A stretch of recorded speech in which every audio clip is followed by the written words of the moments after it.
At some point in your jiu-jitsu career, you're going to feel like that you suck so bad that you're going to want to reach out and do all of the extra things to be able to make your jiu-jitsu better, whether that's doing more private lessons, more group classes, training more, training harder, whatever those things might be. And then what comes across your desk is these things called instructionals. Now, for some of us that are newer out there to jiu-jitsu, an instructional is usually a video set of series where an instructor films techniques or concepts and packages them into some kind of a formula or system that they have, and then you can watch and study and then attempt to implement them into your game. They're all the latest rage right now. They're all super popular because for such a long time, jiu-jitsu, the only way you could learn about it is you had to feel it and you had to go to an academy. Now with instructionals and technology and videoing getting much easier. And so what you're going to go through is the first time you think about buying an instructional, you're going to go to a website like BJJ Fanatics, or maybe one of your favorite jiu-jitsu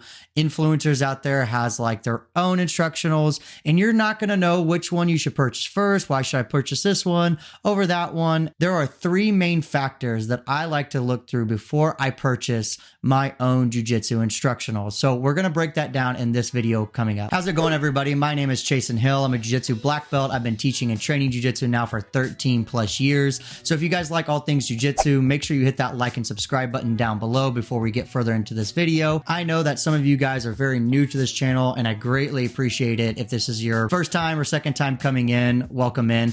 Also, if you're complaining about like the length of the video or get to the content, I'm so sorry that you have such a short attention span that you can't sit there and hit the fast forward button. So if you don't like this stuff, feel free to turn it off and move on to the next person. There's plenty of jiu-jitsu people out there. But if you like the stuff that I teach, if you like who I am, then stick around. I'm happy to have you. So the three main factors that we're going to get into today, and the reason why I want to give these out to you guys is because this is one of the most common questions that I get when I teach students in person. Whenever students start to come in and they're a brand new white belt and they get what I call in a hyper buying mode, which is where they're studying all things about jiu-jitsu, they're looking at the latest gis, they're looking at the latest rash guards, and then eventually as they start searching, they look at things like instructionals. And of course, this is not just applicable for white belts, this is for every belt in between, but instructionals become very prominent, especially when you get started into your jiu-jitsu career and you're looking for all the extra help you can get. I have made my fair share of purchases over the years, and I definitely have my favorites, but I've definitely had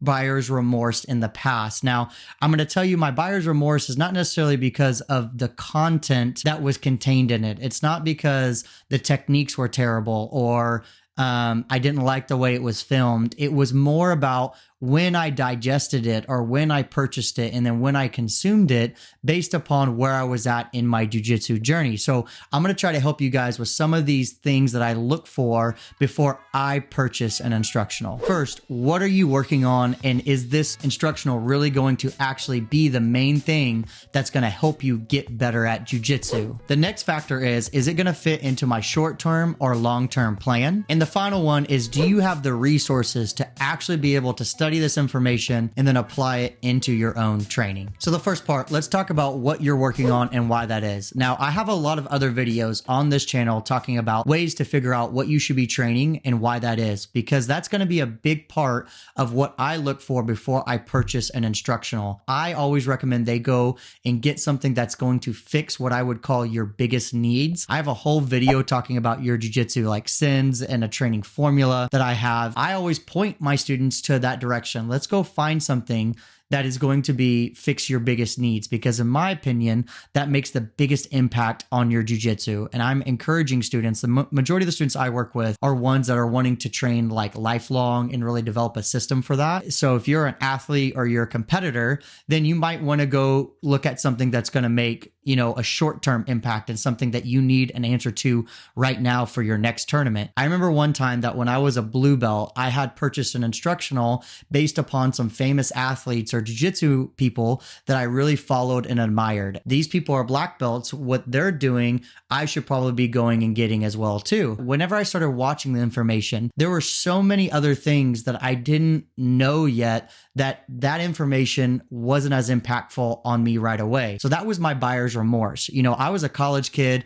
I didn't have as much money. So any money that I spent of 50 to 60 extra dollars was very key in my part. So I really thought that it was going to help. So when I watched this instructional, I felt like cheated. I felt gypped. And really it wasn't that the instructional was bad. It was that my expectations were very poor. I had this expectation level that if I watched this one instructional, then it was going to change everything about it. Just know that whenever you're consuming that content at a specific time in your journey, it's going to resonate with everyone differently. Even running this channel, I get great comments from students that are like, man, this stuff is great. This stuff is awesome. Then I get other stuff from trolls that are just like, man, this stuff is terrible and it's whatever and blah, blah, blah. And I would never do that and whatever. Whenever you buy an instructional, it's going to hit you differently than it will maybe in 2 or 3 years later from now. Or maybe you purchased an instructional and this was all of the answers that you needed. Well, if you would have purchased it 2 or 3 years ago, it may not have landed in the same way. So hopefully you guys are seeing that. Usually what happens is that our brains, when they start learning information, it wants to connect it to previously already learned information. So that's why sometimes when you buy something that's super complex and you are missing some of the pieces, it doesn't hit as well as someone who already has some of those missing pieces filled in. It lands with them a lot more. So it's all about expectation whenever you buy an instructional or you buy any kind of thing in life. You're a consumer. So sometimes you make good decisions and sometimes you make bad decisions. This is just the filter that I look through. So if you guys are liking this kind of information right now, let me know down below. What is your favorite instructional you have purchased? What's one that you've gotten the most out of? What's one that's resonated with you a lot? Let me know down in the comments below. Point number 2, is this going to fit into your short or long-term plan? Whenever you're looking at an instructional to buy, you need to look at it through 2 filters. Let's say that I know I need guard passing. I'm terrible at guard passing. So I know I need that. I have opportunities to try to guard pass. Well, just know that if you're already not great at guard passing, that's a very challenging skill to develop, and it takes time and discipline and consistency on your part to get good at guard passing. You already have to look at it from this frame point that this is going to go into my long-term plan. Now, can it have short-term like spikes and boost? Absolutely, but it's all about your expectation and understanding that it's a long-term process, so it might need to go there. Now, if you're already a seasoned jiu-jitsu competitor and you're just getting caught in all kinds of submissions and you kind of see where your problems already are, you purchasing like an escapes or some type of counters or this type of instructional over here might make an immediate impact and might actually benefit you right away. And it doesn't need to go into your long-term training. So understanding that what you're needing to be training, whether that's a success, interest, or need, and what you're trying to train for, whether it's a long-term or short-term, can have a massive impact on which instructional you should buy at your certain part of your jiu-jitsu journey. And the last factor that I look for in this is, do you actually have the training resources to take this new information and then start to develop it into skill? I have other previous videos where I've talked about the difference between drilling and sparring and how to turn knowledge into skill. And so if you haven't checked out that video, make sure you do that. Say that I'm terrible at bearing bolo, but I'm super curious about it and I really want to know more about bearing bolo. If I look around my gym and I'm a white belt and majority of the people who are around me are a lot more experienced and a lot more skilled, you purchasing that white belt bearing bolo in the intent to have short-term payoffs is going to be very tough. And that's a very poor expectation on your part. If you made the argument to me, Chase, I'm a white belt, I'm purchasing bearing bolo just because I'm wanting to be exposed to the information and I have future interest of it, then that's absolutely fine. And I had no problem in that. But if you're going to decide to spend X dollar here or X dollar here, I always would recommend go spend the X dollar on the thing that's going to make the biggest impact. Yeah, maybe it was on sale or maybe whatever. Maybe you have your own justifications for purchasing it. But if I'm going to spend my money, I usually like to spend it on stuff that's going to make a big impact on me right away. Not just something I can put on my shelf for later.